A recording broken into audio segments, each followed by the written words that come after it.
আমি পদ্মজা, পর্ব ২১। লেখিকা ইলমা বেহরোজ। আমি আছি আপনাদের সাথে নৌসিন পারভিন। সারা বাড়ির সব কাজ শেষ করে হেমলতা ক্লান্ত পায়ে হেঁটে ঘরে আসেন। মোর্শেদ সবেমাত্র শুয়েছেন। হেমলতা বিছানার এক পাশে কাত হয়ে শুয়ে চোখ বন্ধ করেন। মোর্শেদ হেমলতার দিকে ফিরে ফিরে ধীর কণ্ঠে বলেন, ধানের মিলটা পাইয়া যাইতাছি। মোর্শেদের গলা দুর্বল হলেও খুশিতে চোখ চকচক করছে। হেমলতা মৃদু হেসে বলেন, মাতব্বর কি যৌতুক দিচ্ছেন? মোর্শেদ হেসে বলেন, সে কইতে পারে, সে আমারে কি কইছে জানো? কইল, শুনো মোর্শেদ, আচ্ছা আগে শুনো, আমি কিন্তু শহরে ভাষায় কইতে পারুন না, আমি আমার গ্রামের ভাষায় কইতাছি। হেমলতা মোর্শেদের কথা বলার ভঙ্গি দেখে আওয়াজ করেই হাসলেন।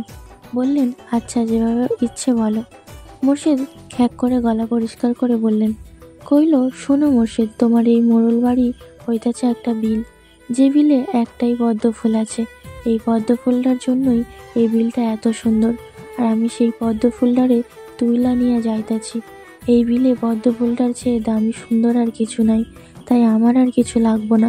বিনিময়ে আমি এই খালি বিলটারে ধানের মিল দিয়ে দিলাম। বুঝলা লতা, মাতব্বর মানুষটা সাক্ষাৎ ফেরেশতা, মন দয়ার সাগর।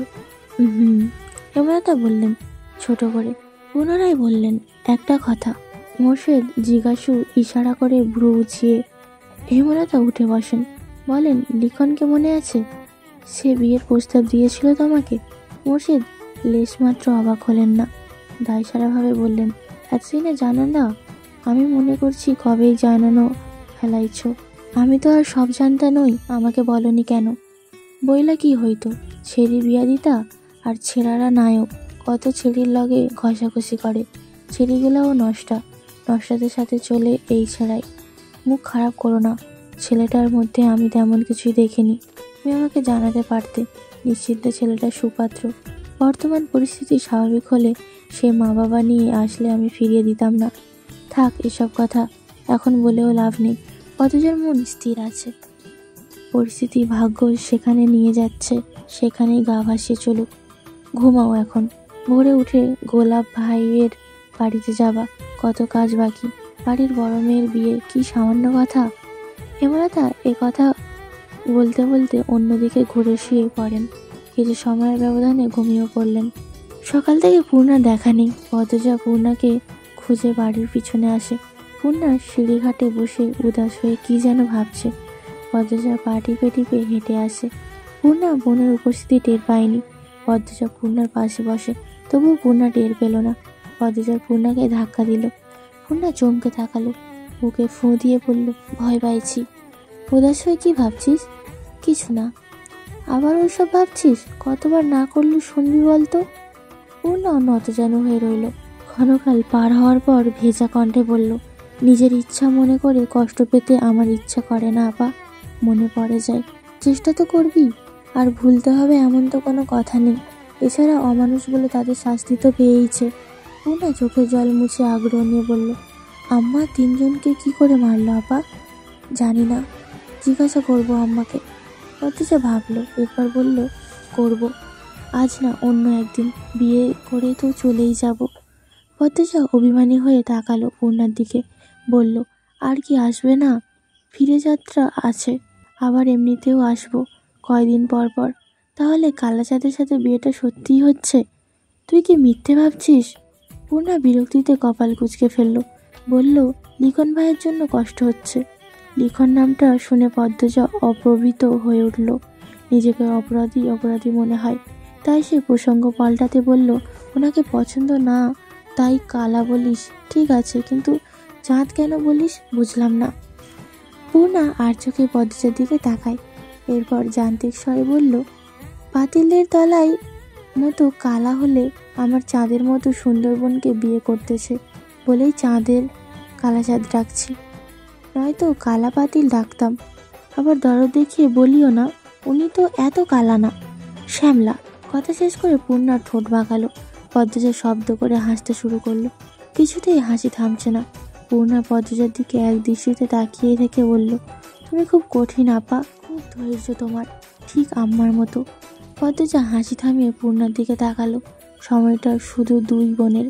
পদ্মজা মায়াবী স্বরে বলল, আর তুই ঠিক আম্মার বাহির রূপের জোড়া পর্ব। প্রান্তপ্রেমা হন্তদন্ত হয়ে ছুটে আসে নদীর ঘাটে।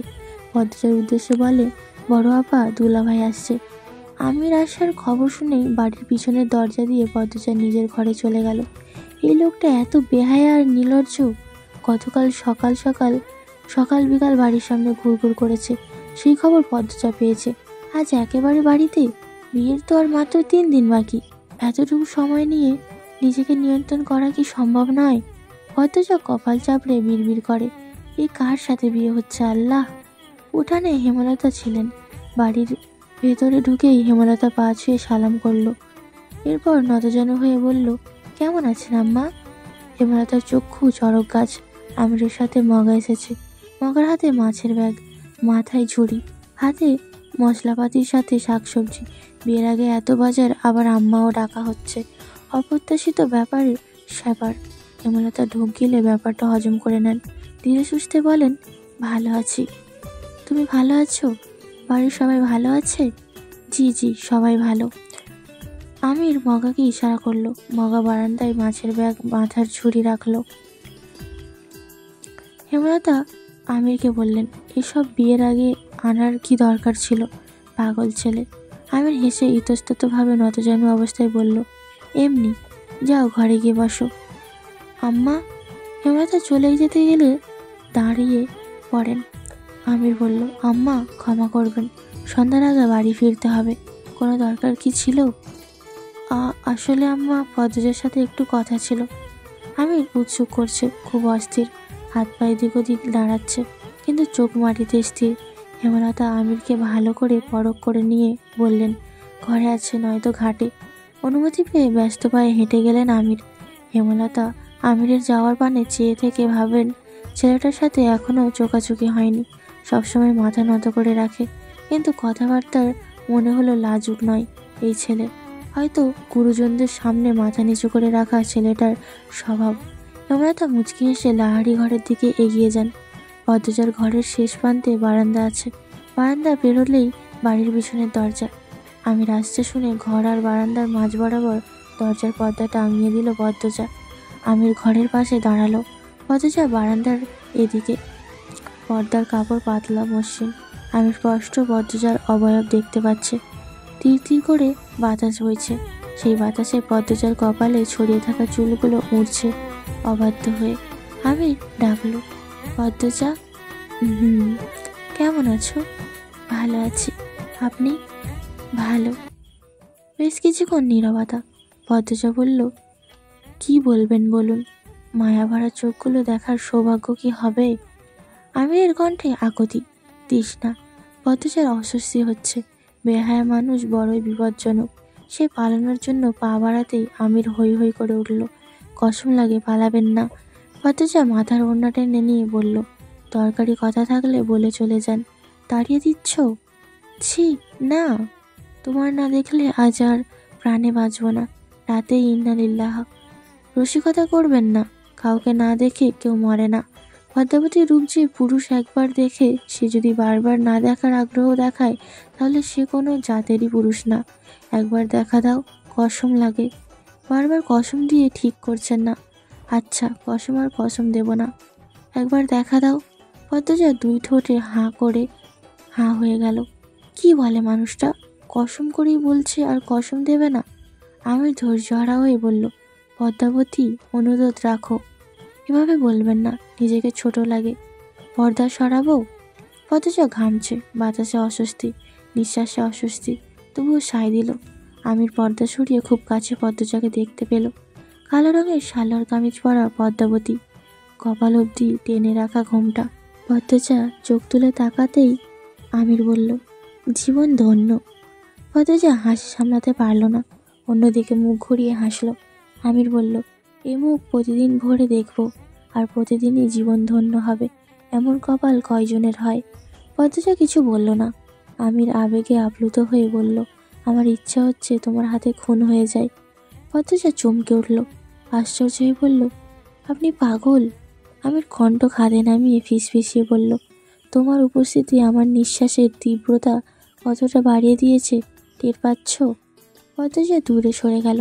মনে মনে বলল, উফ, আল্লাহ, আমি পাগল হয়ে যাব। এই কার পাল্লায় পড়লাম? জ্ঞান বুদ্ধি লাগ লজ্জা কিছুই নেই। আর মুখে আমিরকে বলল, পেয়েছি, এবার আসি। আমিরকে কিছু বলতে না দিয়ে পদ্মজা বারান্দা ছাড়লো। বাড়ির পিছনে মগাকে পেল। মগার পথ আটকে বলল, মগা ভাই। মগা সবগুলি দাঁত বের করে হাসলো, বলল, জি ভাবিজান। মগার মুখের ভাবি ডাক শুনে পদ্মজা বিরক্ত হলো, কিন্তু প্রকাশ করলো না। বিরক্তি লুকিয়ে বলল, লিখন সার কথা আপনি ওনাকে বলেছেন? উনিটাকে?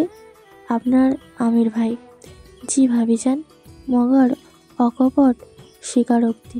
পদ্মজা এ নিয়ে আর কথা বাড়ালো না, মগাকে পাশ কেটে চলে গেল। মগা দৌড়ে এসে পদ্মজার পথ রোধ করে দাঁড়ালো, ফিসফিসিয়ে গোপন তথ্য দিল। আগামী 2 দিনের মধ্যে লিখন শাহ আসছে তার বাবা মাকে নিয়ে। খবরটা মগা গত সপ্তাহ পেয়েছে। পদ্মজার পায়ের নিচেও থেকে মাটি সরে গেল। ঢোক গিলে নিজেকে অসুস্থ করে নিল। সে তো কথা দেয়নি বিয়ে করার, আর না কখনো চিঠি দিয়েছে। লিখন শাহ নিরাশ হলে এটা তার দোষ নয়, লিখন শাহর ভাগ্য।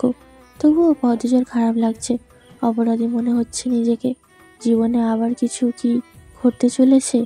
বুক ধরপড় করছে। পদ্মজার ঘাটের সিঁড়িতে বসে রইল ঝিম মেরে। এই পর্যন্তই ছিল আমি পদ্মজা পর্ব 21। পরবর্তী পর্বগুলো শোনার জন্য চ্যানেলেই চোখ রাখুন। সবাই ভালো থাকবেন, সুস্থ থাকবেন।